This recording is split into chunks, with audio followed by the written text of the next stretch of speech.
Hi, this is Chris Gall, and you're listening to the Great Big Beautiful Podcast.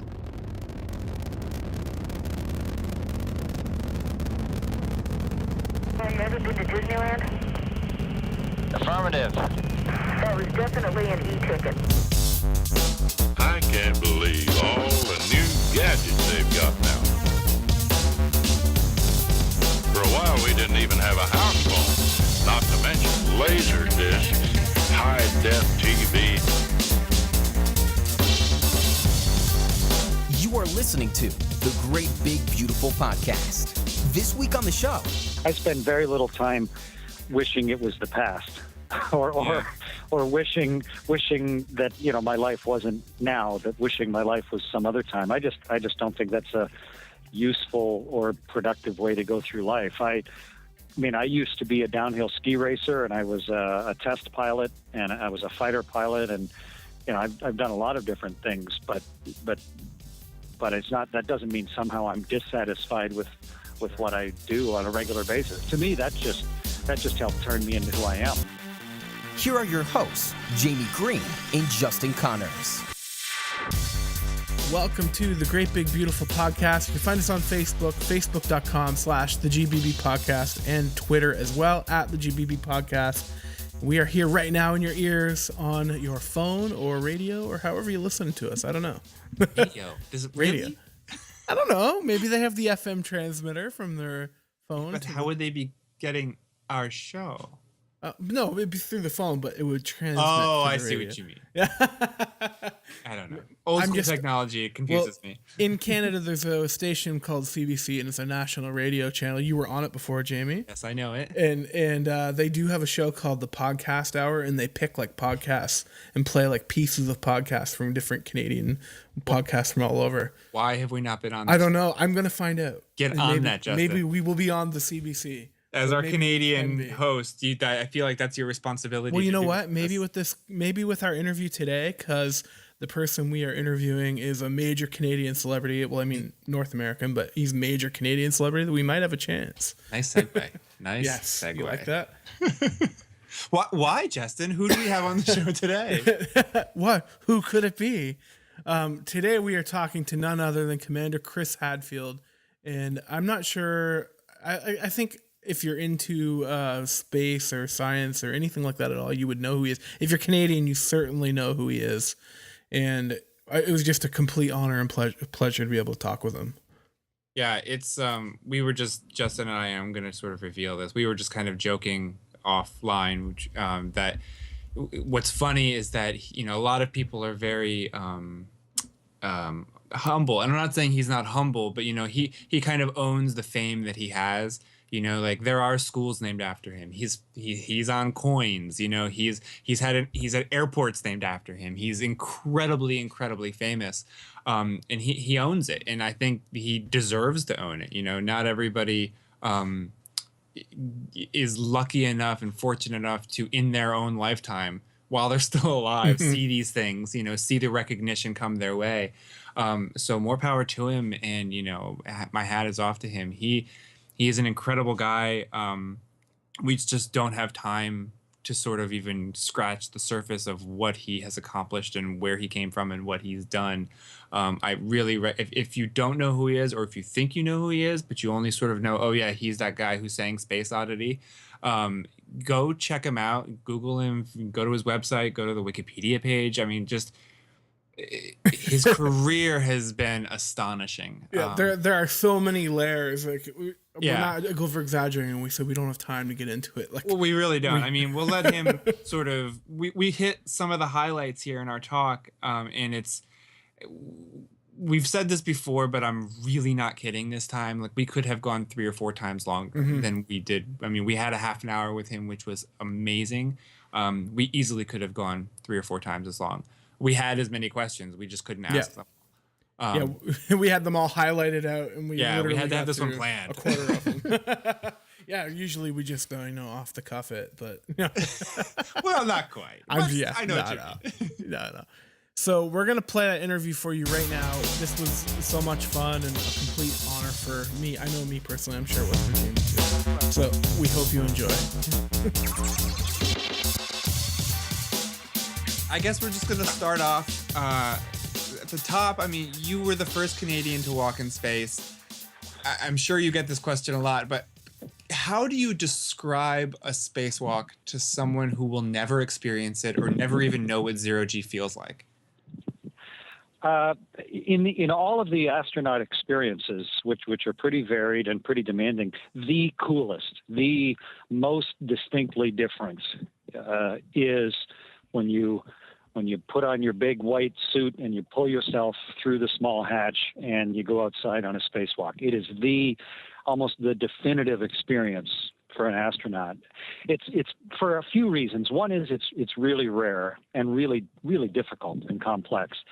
But the other is you are alone in the universe. You are, at one moment you look around and you realize you're holding on to the outside of a ship with one hand, and you're not on Earth looking up at the universe. For the first time, the Earth is completely separate from you. The Earth is like off to one side, like just a planet, and you are in the universe, surrounded by it, the immensity of it.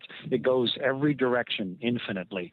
And that perspective of being separate from the world, of just seeing it as a planet, and of you being one small human being clinging to a ship with the universe around you, that's a fundamentally amazing place for a human being to be. And so that comes into what people call the overview effect. And for our listeners who are not aware, what exactly is it?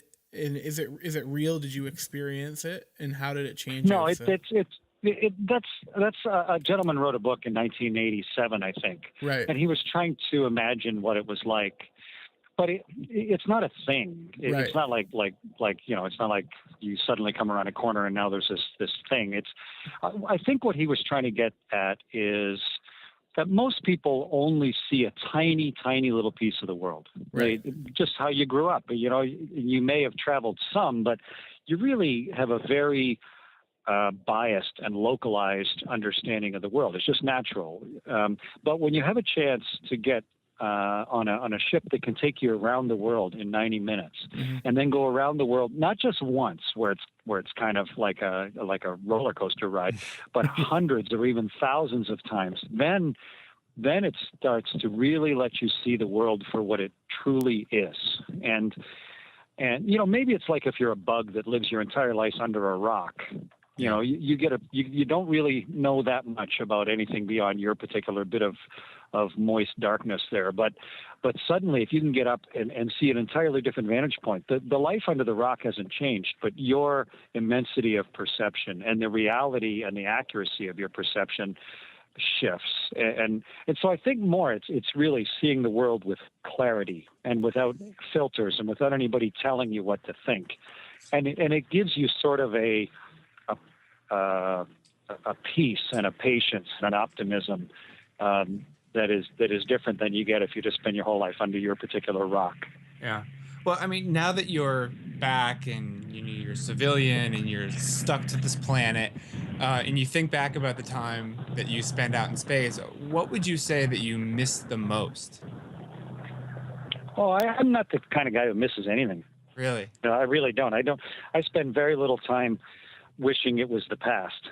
or wishing that my life wasn't now, that wishing my life was some other time. I just don't think that's a useful or productive way to go through life. I used to be a downhill ski racer, and I was a test pilot, and I was a fighter pilot, and I've done a lot of different things, but it's not, that doesn't mean somehow I'm dissatisfied with what I do on a regular basis. To me, that just helped turn me into who I am. Sure. So I think the richness of your life's experience just hopefully puts you in a position to understand and appreciate better more what you're doing right now. And that's the real interesting part, is what are you doing today? And what are you doing this afternoon, and what book are you reading, and what thoughts are you considering, and what new things are you learning, and where are you headed next, and what projects are challenging you now? That, to me, that's the real essence of life. And whether you've walked in space or not, that doesn't really change, how you view today. I think it just gives you maybe a higher platform to have stood upon and to maybe see things a little more clearly. So no, I think it would be kind of a sad after effect of such an amazing experience if I just spent the rest of my life missing it. It's just not how I view it, not how I deal with life. That's amazing. Awesome. So the road becoming an astronaut is quite possibly one of the hardest things a person can do, especially someone growing up in a country where there wasn't a space program. So how did you find the grit and determination to keep going when the goal seemed so, unreachable or unattainable? Yeah, the numbers are crazy. I think there are far more people have won Nobel Prizes than have been in space. So, right. That doesn't belittle anything, but it just shows how rare the experience still is. So I don't know. I still recognize we launched a spaceship very recently, and that is still an extremely unusual and difficult thing to do. So it hasn't gotten any easier with time. And when I decided to be an astronaut, I even as a little kid, I recognized, well, this is probably never going to happen, but I also recognized that if I didn't try, that if I didn't change who I was, if I didn't start changing who I was, what skills I had and who I was going to be, then it was never guaranteed. They're not going to look around and say, hey, who's unqualified? We'd like you to go to space. That's not how it's going to work. So I just thought, well, it used to be impossible to fly in space, and now people do it on a regular basis. So how does that happen? What something used to be impossible is now possible, barely possible, but still possible. So how do I become one of those people, just in case it could ever happen? And when I decided to, Canada didn't even have astronauts. It wasn't hard. It was by definition impossible. We just didn't do it. But I thought, well, we didn't used to walk on the moon either, or whatever. So I'm just going to change who I am, and maybe someday I'll fly in space. Probably not, but I'm going to try and become one of those people who has the skills that might allow me to, because it all sounds interesting anyway. Learn to fly, learn to scuba dive, learn to speak other languages, go to university, train, study. I mean, that all sounded like an interesting thing to do with my life anyway. Right. And then maybe someday I'll even fly in space. And amazingly enough, as improbable as all that sounded, amazingly enough, I flew in space 3 times. So yeah, it's incredible what can happen. The original race to space and the moon landing in the 60s, it was a seminal moment in world history, and it brought us together sort of as a people at a time in the 60s when almost nothing made sense and the world felt like it was falling apart sometimes. And unfortunately, recent history sometimes feels like we could be on a similar road. And I'm wondering if you think the journey to Mars can be like today's moon landing. Could it be that common point of wonder? I think in 1776, it felt like the world was kind of confusing and falling apart. And in 1812, I think the same thing. And then during the American Civil War, I think things felt pretty tumultuous and things falling apart. And then the First World War, I mean, gosh, the whole world was just coming apart at the seams. And then we didn't learn properly from that. And then the Second World War, where millions and millions, we killed each other for what, So the 60s weren't nearly as bad as that, but they were still pretty tumultuous and disruptive as one generation was passing to the next. So there's nothing new about that. And what we're facing right now, you can always go crazy with excitement over current events. There's lots of reason to do that, but I think a little historical perspective helps too. Never in history have we had a period of peace this long. And never have this many human beings been fed at the standard of living they're at, or has infant mortality been dropped, or has human literacy been this high. It's a pretty cool time also. But as you say, it's good to have things that inspire us, things that give us maybe a way to raise our eyes beyond the noise of the day or the screaming headlines of the day. We need that as human beings. You need it as a person. We need it as a society. And there is incredible stuff going on, both on the surface, but also in starting to understand the rest of the world. I don't think there's anything magical about the first footsteps on Mars. It'll be a big human achievement, but we don't explore the universe because it entertains people.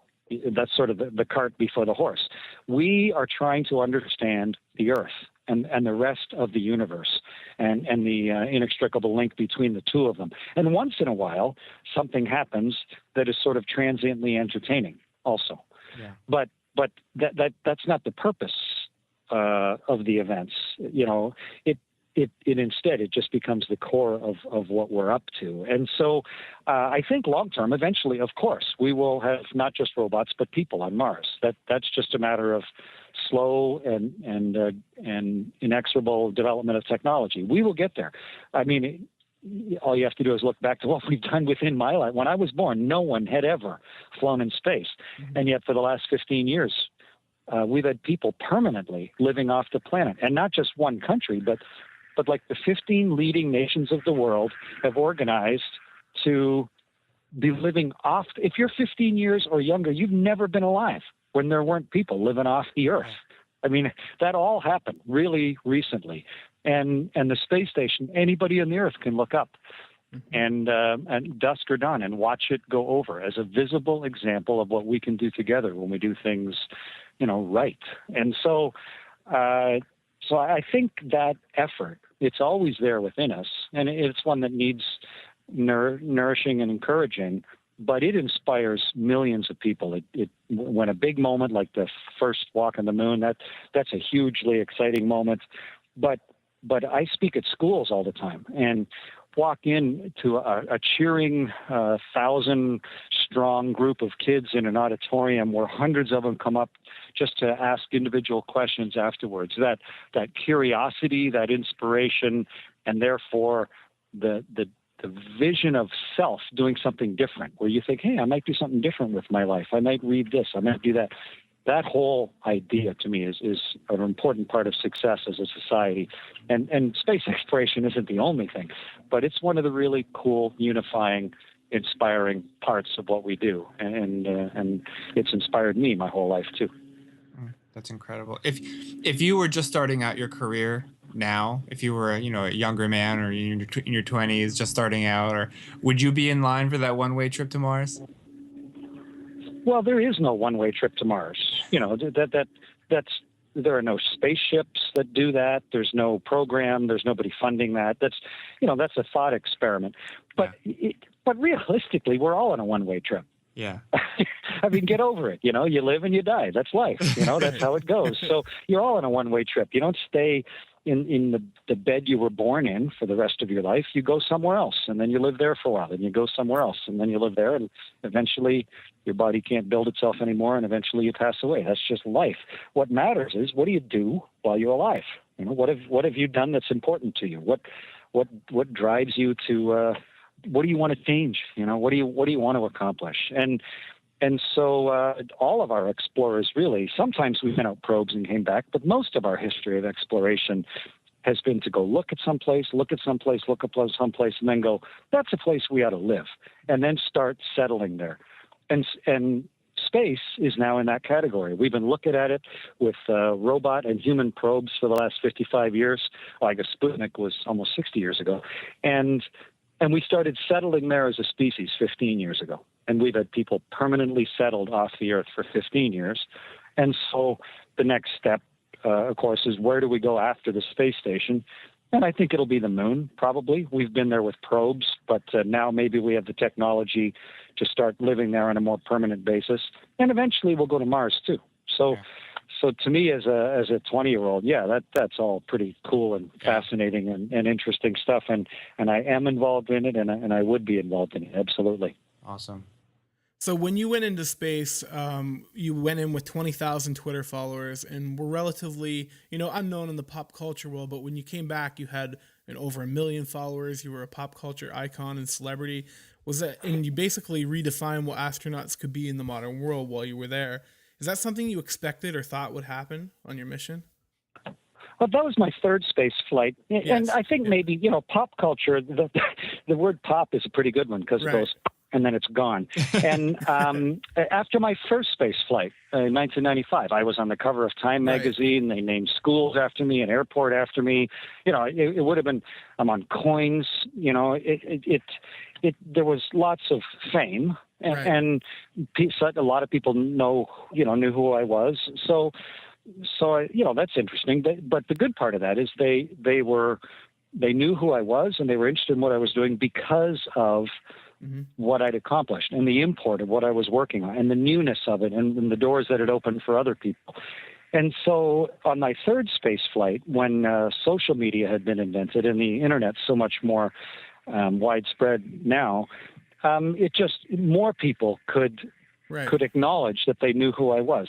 It hasn't. I mean, that's to me, that's lovely. That's just a reflection of human interest, and I think it's great that many people can now, with almost no barriers at all, they can get on board the spaceship with you and see your transient thoughts because if you just have film in your camera, like plastic film, it's really hard to share the visual nature of the experience, or if you can't downlink a video because we didn't have the technology back then. Now you can have a cool or funny or sad or significant experience, and within just minutes, literally 1 billion people can log in and share it with you, and that's new, and that's really cool, and it's extremely powerful, and it allows people maybe to visualize themselves doing things that otherwise they never would have imagined, which then changes behavior. So I think it's using the technology to share some of the amazing stuff going on. That's both natural and really good for us all. And so I was delighted to come back for my third flight and have the wave of people that know who I am, and it's doubled actually since I landed. We had about 800,000 on the day I landed on Twitter, and it's 1.6 million now. So it's not just a transient headline, but it's the ideas of it that matter, and the content and where it's headed. So to me, that's doubly rewarding. Well, I mean, on that third mission, you were commanding the ISS, and I mean, so on top of your command duties and all the science experiments that were going on, you somehow still found time to video chat with schools, to tweet, to take hundreds of gorgeous photographs, to record music, to do the Space Oddity video. I mean, where did all of this time come from? Was it just a never-ending workday and you didn't sleep?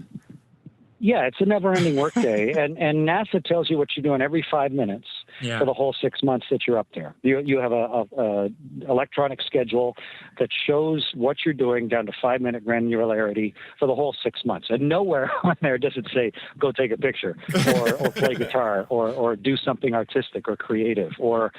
It does schedule us to speak to some degree with some school kids and things. We obviously recognize the importance of that and do it. But so I did most of those other projects in the time that the schedule said sleep. Yeah. And I thought, on the books it says 7.5 hours sleep a night, but I'm going to steal a couple hours a night and just do all the other things that are important. I'll sleep when I really truly need it. But otherwise, I'm going to try and be productive. And I don't want to come back from 6 months in space. So, I didn't accomplish much, but I was really well rested. That wasn't how I wanted the legacy to be. And so it was, but most people didn't see was that 99% of what you're doing is work. It's just straight, untrumpeted, hard and demanding and extremely varied work. Running the 200 experiments, fixing the ship, making everything work, working all the different demands. It's a huge, thriving laboratory of a spaceship. So that's what really keeps you busy. But whenever I got a moment that I could, I would do my best to share that experience. Yeah. So that I'm not just keeping it to myself, not being selfish with it, and because I think that as an astronaut, that's also an important part of the job. I mean, I know you're saying like your schedule is broken down by every 5 minutes, and I know that I can't even imagine how much money every minute must be for every astronaut up there. But seeing the response that you got from like the Space Oddity video or some of these other things that just not only reflects really well on you, but gives great PR and public excitement to NASA in general. Do you think that they should or would maybe build in more of that sort of quote unquote free time for astronauts to sort of to do that grassroots PR stuff? Well, I mean, NASA they're the main contractor or coordinator that built the International Space Station, and NASA maintains the communication links, and they put the high data rate video on board so that we could downlink all those photos and videos. And they've built all of the structure. It's sort of like the Field of Dreams. If you build the structure and put competent and interesting people on board, then cool stuff's going to happen. And so I think NASA does it really well and does it right, because not everybody on board is say Alan Bean, who walked on the moon, who's a terrific painter, or Alexei Leonov, who's a sculptor, or whatever. There's a whole mix of interests and skills. We have some very good writers and poets, and Story Musgrave is poet laureate in Texas, and so some really interesting people. But number one, of course, it's dangerous and it's extremely technically hard, and no one will be happy with our poetry if we kill everybody. You have to maintain the job, and that's where NASA very much sees its focus. We're not at a stage now. I mean, when Magellan, who was the first person to circumnavigate the Earth back early in the 1500s, they launched with 4 or 5 ships and 200 people, and only 18 people made it around the world. And they were the very best that they could find of sailors. They sure didn't have room on board for science or art. But 150 years later, when Cook sailed around the world in Endeavour, they brought along scientists and and artists, and they started trying to understand it. But it took 150 years in order to get to the level of technology. Cook's was the first voyage where people didn't die of scurvy on the way around the world. So we're kind of still early days in space exploration, and the vast majority of our job is just to be able to even do it at all. And then it's just through the tenacity of the crews on board that we do our very best to not just make it a technical thing, but also to make it an artistic and human thing, so that as many people, I guess, benefit from it as possible. During your career, you saw a lot of changes to space travel. I mean, you from Mir to the ISS to the shuttle program, and now SpaceX with the Dragon spacecraft and other things. Looking ahead, looking back to what's happened in your career in those relatively few years, what makes you the most hopeful, I guess, for the future of space travel and exploration? Like, what do you see coming that is just really exciting? Part of it is everything we discover almost always raises more questions than it does answers. Like, suddenly we see water flowing down the slopes of Mars. Or just a couple weeks ago, it looks like there may be liquid oceans under the surface of Pluto. Which, well, how can that possibly be? We thought it was like this frozen, boring lump out there, and it turns out it's this incredibly active planet, or protoplanet, way out on the edge of the solar system. Or Enceladus, which is one of the moons of Saturn, spewing water in to feed the rings of Saturn. It's an entirely liquid planet with a rocky core. Or we just dropped a satellite in Juno, in close to Jupiter, or whatever. All of those things just raise our level of curiosity. They increase, I think, the cumulative desire to go and explore and understand it better. And so to me, that's a really optimism-building thing, because it continues to give us the reasons to go and the desire to go. And then the technology ends up following in behind. And what we really need are better engines. That's really, it's like Magellan and Cook with their sailing ships, where it took 3 years to go around the planet, where I went around in 92 minutes. We need better spaceship engines. That's the technology that is going to really open up, like going from kites to the Wright brothers, to piston engines, to jet engines. Those are just human inventions, but they opened up an understanding and ability to move and travel and explore like we've never seen before. We need that. And so I think what the work they're doing at SpaceX with reusable rockets, that's really interesting. And that opens up a lot of possibility for making launch cheaper and safer. But we need different propulsion means up in orbit, and whether it's ion drive or based on something else. It'll be interesting to see what develops. But that's what kind of interests and excites me most is how our inventiveness and our curiosity allows us to incrementally and continuously better understand the universe and therefore ourselves. Yeah. What can you tell us about It's Not Rocket Scientist? Not Rocket Scientist. It's Not Rocket Science. I am a rocket scientist. Yeah. I only got about 3 more minutes, guys. Yeah. It's not rocket science. So if you come back from an experience like spaceflight, how do you be useful? How do you take the experiences you've had and somehow be a positive influence? And there's so much misinformation or sort of opinion in place of fact in a lot of people's thinking that leads them to bad decision making. You know, if you repeat some silly, inaccurate falsehood to yourself, and you somehow, because no one's ever explained it properly, you're probably not going to make good decisions as a result. And we thought, how can we express just some good, simple ideas that there's a jet going over. How can we express some good, simple ideas that will let people maybe understand some of the concepts better, like the Earth's climate, or like vaccination, or like whatever, some of the other issues. And so we're on YouTube. We have a series called It's Not Rocket Science, and the first episode's just about to come out.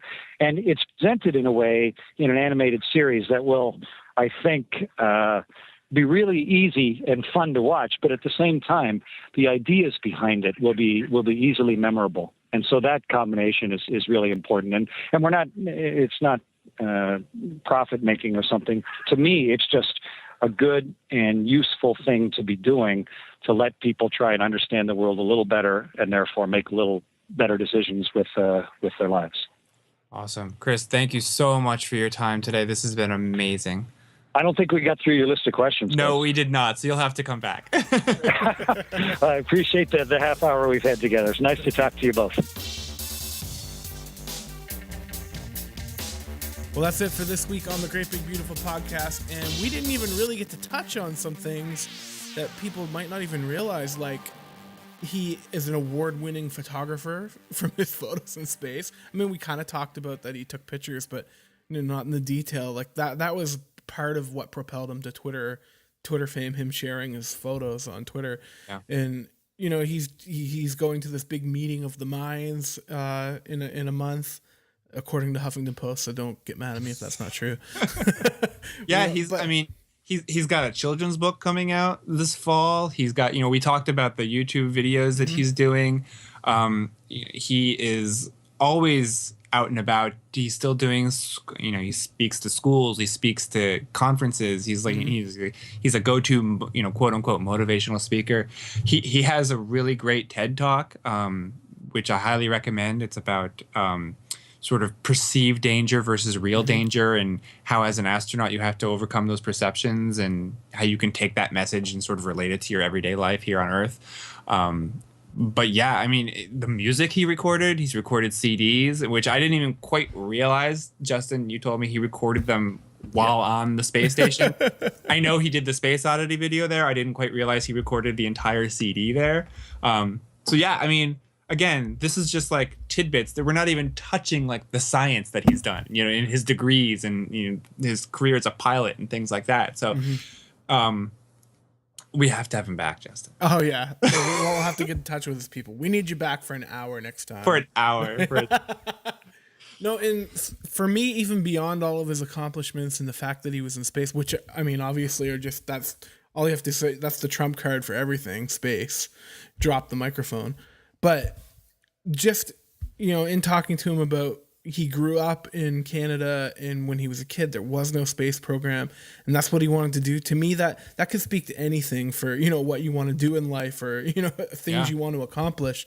And he just went for it, and he did things that moved him towards that goal. And that's something I always talk about. Say you want to be even something simple as say you want to be a photographer, but you're like, oh, I never have time. I don't have time to learn. Just do things constantly to move yourself towards that, even if it's a little step, you know what I mean? Yeah. Buy that camera, maybe watch a few videos, just constantly be moving, and then opportunities will oh, they'll come, and when they come, you're ready. That's basically what his career is. Yeah, I mean, he said, you're absolutely right. When he was a kid, he says he was inspired. He knew he wanted to be an astronaut when he watched the moon landing in '69, and there was no Canadian space program. It was literally impossible at that point for him to become an astronaut. But he said, that's what I want to do, and so I'm going to just make choices and decisions and move my life in that direction, and maybe by the time that I'm ready to be an astronaut, the opportunity will be there. And so it's the very definition of anything is possible, and just dedicate yourself to what you want to do and make your own opportunities. I mean, if there were still no space program when he was 20, right, he couldn't create a space program, but things happen, and you can never predict what is going to change between now and when you're actually ready to do the thing. Like, what if you set your mind on something big, like I want to be an astronaut, or I want to be a photographer, or I want to be a doctor? Well, it's not going to happen tomorrow. It's going to be a long road. And so who knows what's going to be different by the time you're actually ready to become that thing. But don't let that stop you now. What if I want to become the first Canadian U.S. president? Well, I'm not saying it's not possible. I'll just move towards it with my move in that direction. Yeah. Although I would think that you were insane if that's really what you want to do. Yes, I don't. Yeah, I don't think so. All right, guys. Thank you so much for coming back week after week. I hope you enjoyed this interview today. Let us know on Twitter what you thought. Twitter.com/the GBB podcast. And you maybe give a tweet to Chris Hadfield, let him know you enjoyed it. He's very active on Twitter. He answers questions. If you have any questions for me, he answers them all the time from people, things about space, if you go look at his feed. And you can also find us on Facebook at the GBB podcast. And I am Justin at 140 Justin C. I am Jamie at the Roarbots. And make sure you hit subscribe if you haven't already, and send it to your friends and let them know how cool we are. You know you want to. I'm peer pressuring you. All right, guys, have a great week. Take care. This podcast has been a production of the Geek Dad Podcast Network. If you've enjoyed this content, please consider supporting us at patreon.com/geekdad.